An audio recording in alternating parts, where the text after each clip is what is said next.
Hello students, let us start today's session by taking up a new lesson from Unit 3, Social and Political Life. The lesson number is 4 and the name of the lesson is Local Government. In this lesson, Local Government, which is on page number 13 from your textbook, we will learn about how Gram Panchayat functions, elections to village panchayat, functions of panchayats, sources of finance for the Gram Panchayats, and lastly the role of women in panchayats. First of all, before we start with the paragraphs, let us quickly look at the new words that is being given in your textbook. The first word being given in your textbook is akhara, which means the wrestling ground.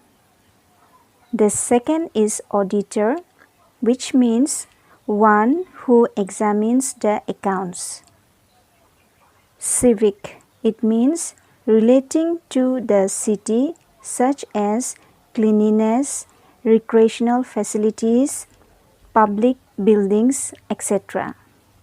The next new word is committee, which means a small body of persons appointed for some special work.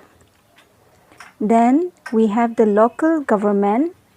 Local government, which means administration of local affairs by its own people. Then we have nominated, which means appointed to an office. The next new word that we have is tax. It means compulsory payment to be made by the people to the government or civic agency. Then we have tier, which means rank or level. Then the last new word given in your textbook is zilla, which means district administrative unit within a state. Students, we all know that there are three forms of governments in India. The first one is the central government, second one the state government, and lastly the local government. Now, what is local government?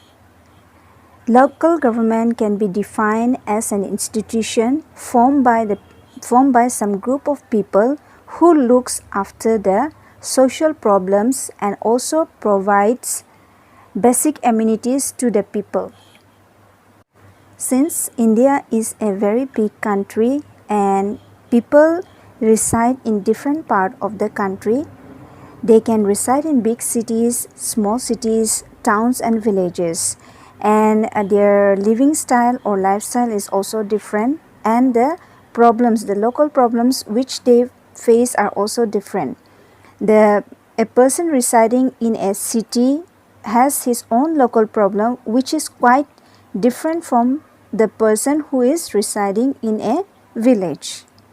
But in spite of these differences, there are certain civic amenities like provision for safe drinking water, electricity, transportation, education, sanitation and healthcare, etc.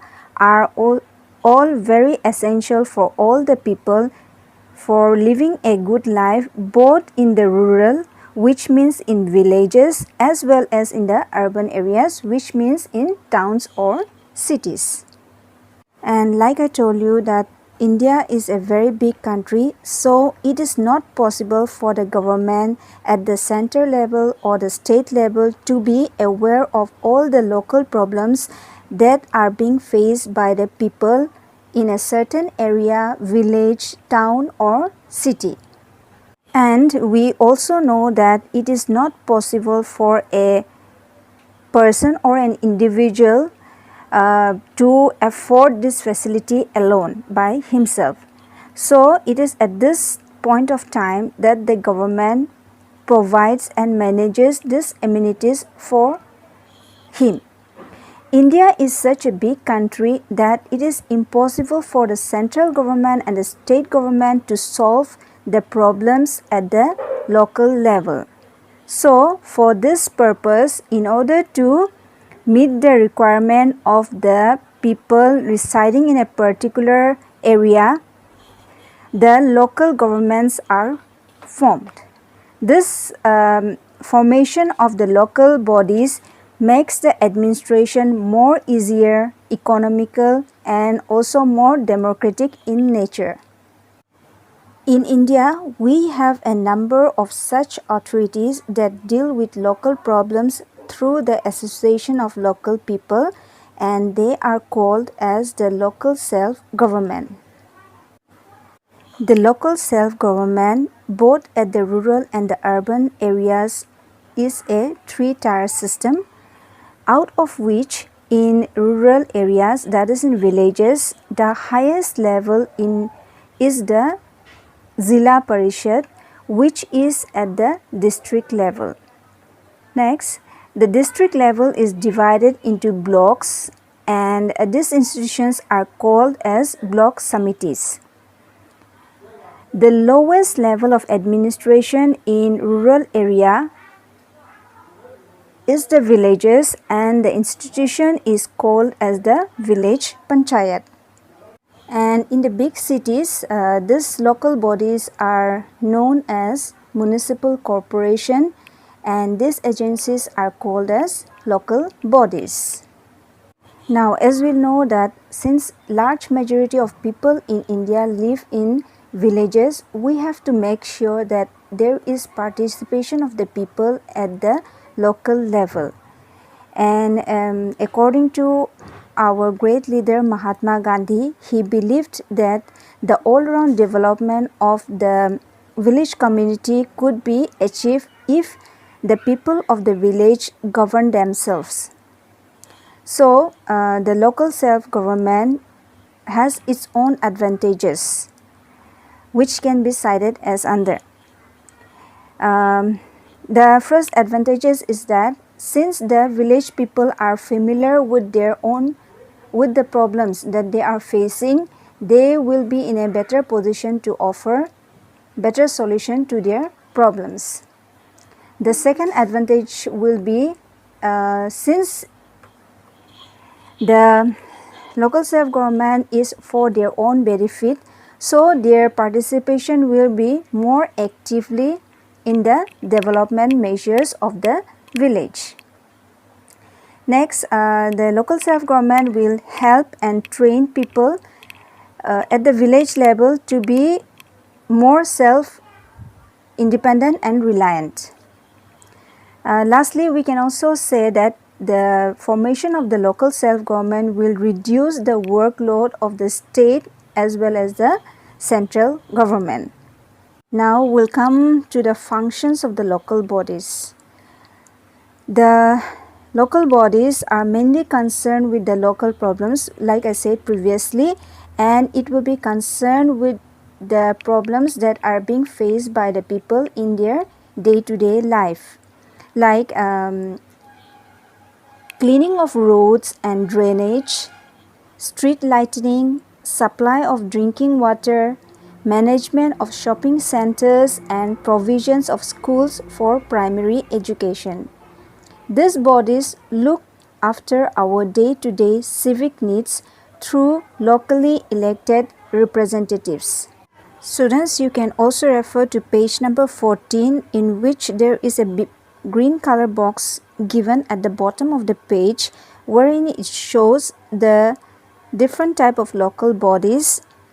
It shows both the rural, which means the village, and the urban local bodies that work for the welfare of the people. Under the rural local bodies, which is a three-tier system, the first one is the Gram Panchayat, the second one is the Panchayat Samiti or Block Samiti, and the third one shown is the Zilla Parishad. Under the urban or the city or town local body, the first one is Town Area Committee, the second one is Municipal Municipal Council, and the third one is Municipal Corporation. Now let us continue with the village panchayat. We will learn more about in details about the village panchayat. We all know that panchayat in India existed from the ancient times, from the very early times. And there has been reference about the panchayat system or local self-governing system in ancient books. After India got independence, Mahatma Gandhi stressed on the importance of this Panchayati Raj system for the development of the Indian villages. And after independence, the system of Panchayat was introduced in almost all the states of India. The word Panchayat means a community of 5 elder person or members of the community. And these 5 elders or wise person from the village looked after the local problems that were being faced by the people at that time. And as this Panchayat committee were able to solve all the matters of the villages, a committee was appointed in the year 1977 which recommended that the Panchayati Raj system should be made more effective by if they are given the full authority and effective power both for the administration and financial. And so by the year 1993, through the 73rd Amendment, the constitutional status was given to the Panchayati Raj institution in India. The Panchayati Raj system is known by different name in different states of India.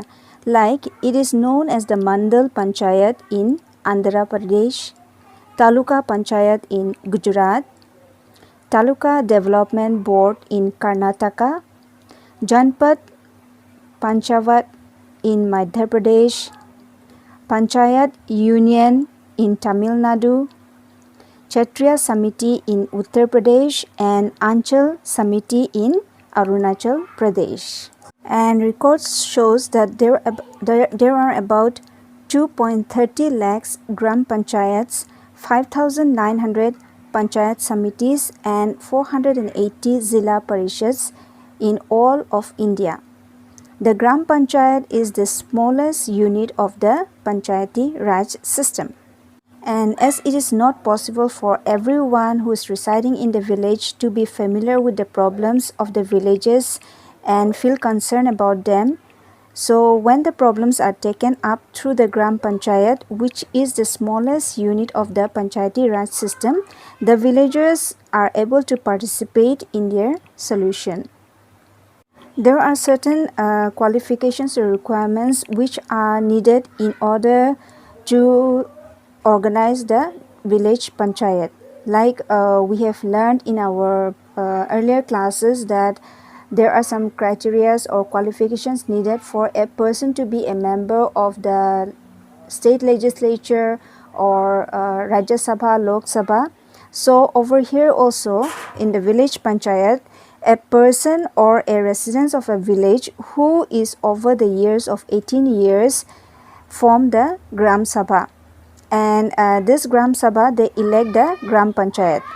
And over here there is also seat reservation for women and member of scheduled caste and tribes. And it is the Gram Sabha who elects a Sarpanch or the Pradhan.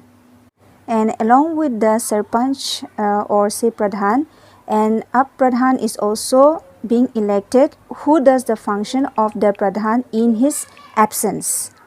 The Pradhan, being the head, calls the meeting of the Panchayat and presides over them. The other members of the Panchayat are elected for a term of 5 years, and the Panchayat Secretary is a government employee, and his main work is to keep accounts of incomes and expenditure, and he also keeps records of the meetings and the work done by the Panchayat at the village. Regarding the functions of the Gram Panchayat, they perform some compulsory and some optional functions. The compulsory functions performed by the Gram Panchayat includes looking after the sanitation of the village, construction and maintenance of roads and lands, provision of street lighting, cleanliness of public well, tanks and other places, provision for safe drinking water. It also includes checking unauthorized occupation of public land, maintenance of social education center and panchayat ghar, and lastly the compulsory function includes provision of book, radio, television, etc. at the panchayat ghar. Next, the optional functions of the Gram Panchayat is to provide facility for medical help to the village people. It also provides facilities for treatment of cattle. They also hold fairs and cattle shows, organizing village sports, akharas and other social functions. It also helps in arranging improved seeds, fertilizers, etc. for the villagers. The Panchayat also keeps a check over the working of the village functionaries like the vaccinators, whose duty is to give proper vaccination, chokidars or the patwari. Then the Panchayat can report to higher authority if they do not perform their functions satisfactorily. So the Panchayat has the authority to look on their work, and if they find that they are not performing their work satisfactorily, they can put forward a report to the higher authority above them. So for today we'll stop the session here. In the next session we will continue with the Nyay Panchayat or Panchayat Adalats. Thank you.